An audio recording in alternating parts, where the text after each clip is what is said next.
और बहुत से आंकड़े फेल हो गए, धरे के धरे रह गए।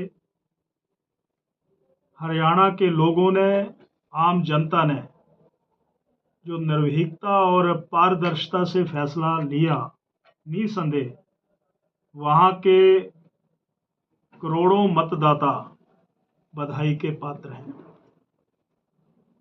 और उसी तर्ज पर अगर यहाँ पठानकोट के साथ में जम्मू कश्मीर लगता है, यहाँ पर भी जो भारतीय जनता पार्टी ने चुनावों में अपनी उपस्थिति दर्ज करवाई है और लोगों के दिलों और लोगों के बीच में अपनी जगह बनाई है, वहाँ पर भी हमारा मत प्रतिशत बढ़ा है। इसलिए जम्मू कश्मीर की जनता का भी मैं बहुत बहुत आभार प्रकट करना चाहता हूँ। और विशेष करके जो इस देश के प्रधानमंत्री श्रद्धेय श्री नरेंद्र मोदी जी की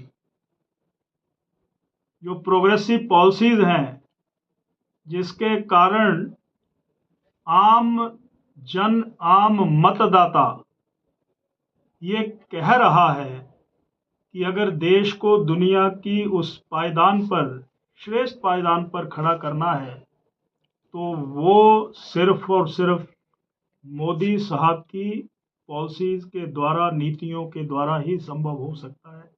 तो मैं प्रधानमंत्री जी को बहुत बधाई देना चाहता हूं और पार्टी के राष्ट्रीय अध्यक्ष श्री जगत प्रकाश नड्डा जी और जो केंद्रीय गृह मंत्री हैं श्री अमित शाह जी को अपनी ओर से बहुत बहुत बधाई और मुबारकबाद देना चाहता हूं।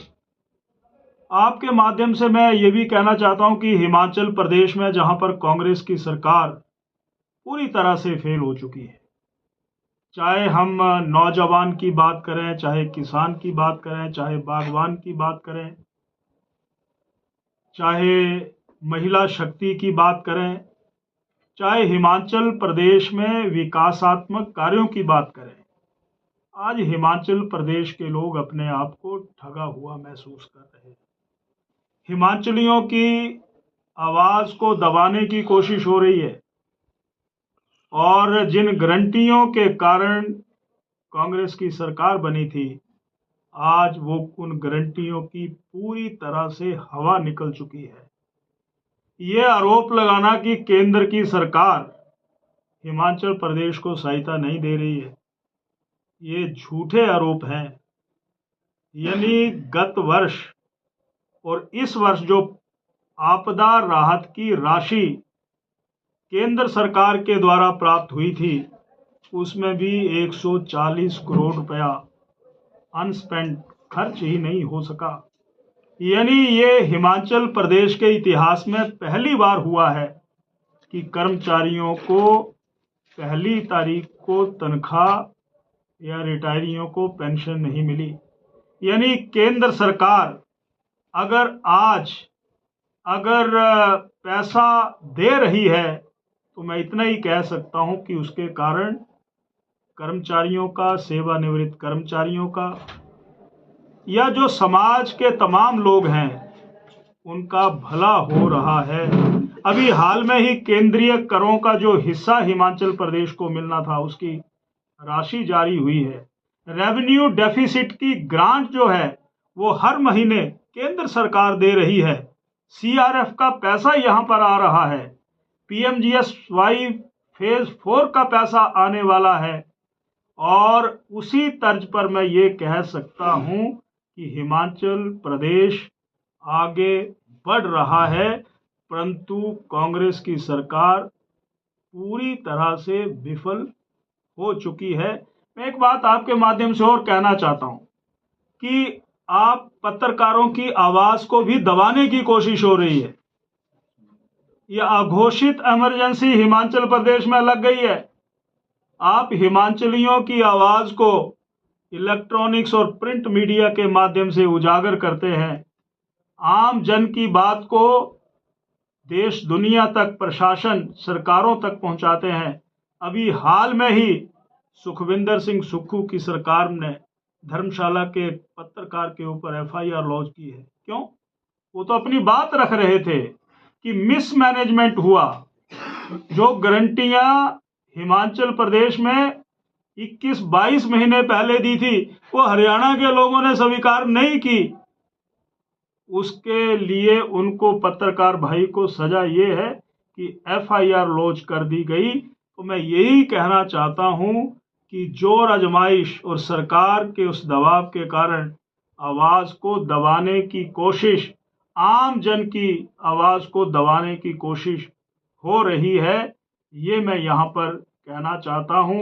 आज अगर ये सरकार, सुखविंदर सिंह सुक्खू की सरकार थोड़ा बहुत सांस ले रही है, तो उसके लिए केंद्र की भारत सरकार श्रद्धेय नरेंद्र मोदी जी का आभार प्रकट करना चाहिए कि समय समय पर हिमाचल प्रदेश के लिए जो वहाँ से पैसा भेजा जा रहा है, उसी के कारण हिमाचल प्रदेश में विकास के काम आगे बढ़ रहे हैं। ये मैं कहना चाहता हूँ।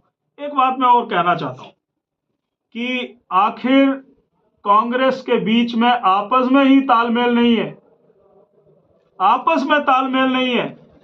हिमाचल की संस्कृति को बढ़ाया जाए, उसके लिए हमें कोई प्रश्न नहीं करना है, परंतु इतना कहना चाहता हूं कि टैक्स, अब तो हवा पर टैक्स नहीं है और सभी जगह टैक्स लगा दिया गया है, सभी जगह टैक्स लगा दिया गया है।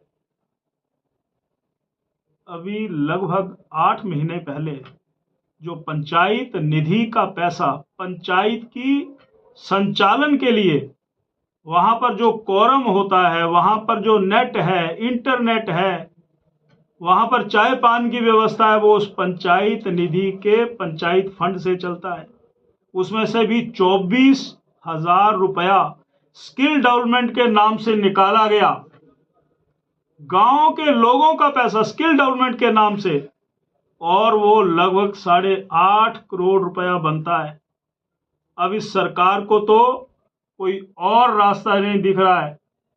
अब कार्निवल कांगड़ा फंक्शन धर्मशाला में लगभग हफ्ता भर चलता रहा, 5,000 से 7,000 रुपए तक पंचायत फंड का पैसा फिर निकाला गया। यानी पंचायतों को पैसा देना तो दूर की बात है, आम जन, उस पंचायत के जो लोग पैसा वहां की पंचायत फंड में जमा करवाते हैं, वहां से भी पैसा निकाल लिया गया विज्ञापन के नाम पर। मैं इसको कह सकता हूं कि ये सबसे बड़ा धोखा है, सबसे बड़ा, ये सबसे लगभग 500 पंचायतें हैं, 584 पंचायतें हैं जिला कांगड़ा की, हर पंचायत से पैसा निकाला गया और ADC के AC to DC का जो एक खाता था सरकारी, उसमें पैसे को जबरन मंगवाया गया, डलवाया गया। तो मैं ये कहना चाहता हूँ, कांग्रेस की सरकार पूरी तरह से फेल है और पूरी तरह से जनता की भावनाओं की अनादर कर रही है। आज हम यहाँ अपने कार्यालय, भाजपा कार्यालय में उपस्थित आए थे, हमारे सभी कार्यकर्ता। प्राइमरी मेंबरशिप हो गई पूरे हिमाचल प्रदेश में, कल तक होगी। लगभग 14 लाख से ज़्यादा सदस्य बन गए, अब सक्रिय सदस्य बनेंगे। ये पार्टी की योजना पूरे देश में चल रही है और उसी लिए आज हम यहाँ नूरपुर में इकट्ठे हुए थे। आपका आभार, धन्यवाद। विपिन जी, अभी हाल ही में आपने भी सुना होगा, समाचार पत्रों में देखा होगा, अर्नी यूनिवर्सिटी में देश विरोधी नारेबाजी की गई है, पर अभी तक किसी भी पार्टी की तरफ से कोई बयानबाजी नहीं आई है। इसके बारे में क्या कहना चाहेंगे? मुझे अखबारों के माध्यम से ही पता चला है और वहाँ उस विश्वविद्यालय के जो BC हैं व अन्य अधिकारी हैं, उन्होंने प्रेस वार्ता की है, उसी माध्यम से चला है, पता जानकारी मिली है। परंतु अगर उस विश्वविद्यालय में इस प्रकार की घटनाएं घटी हैं तो हम उसकी निंदा करते हैं, निंदा नहीं भर्त्सना करते हैं कि देश विरोधी ऐसी ताकतें, ऐसे लोग, वो उजागर होने चाहिए, सख्त से सख्त सज़ा मिलनी चाहिए। मैं हिमाचल प्रदेश के लोगों का भी आभार प्रकट करना चाहता हूँ कि ये पहली बार कुछ दिन पहले ही ये देखने को मिला कि यहाँ के लोग भी उन प्रवासी लोगों के खिलाफ खड़े हो गए हैं, जो यहाँ पर आकर के शहरों में, गांवों में दिहाड़ी के नाम पर अपना काम निकाल रहे हैं, और वो जिहादियों से कम नहीं है। हमने भी इसको विधानसभा में मुद्दा बना करके उठाया था, और एक बेंडर पॉलिसी भी बनने के लिए ऐसी चर्चा हो रही है। मैं उन सभी से निवेदन करना चाहता हूं, कौन है वो लोग जहां हम कुछ लोग अपनी दुकानों को चंद उन पैसों के लिए, जितनी उनकी सेल नहीं है, उसे कई गुना किराया वसूल कर रहे हैं। तो ये भी एक देश में हिमाचल प्रदेश पहला राज्य है जहां यहाँ के लोग हिमाचलियों अपनी अस्मिता के लिए तैयार हुए हैं, अपने अधिकारों के लिए तैयार हुए हैं। ये भी कहना चाहता हूं।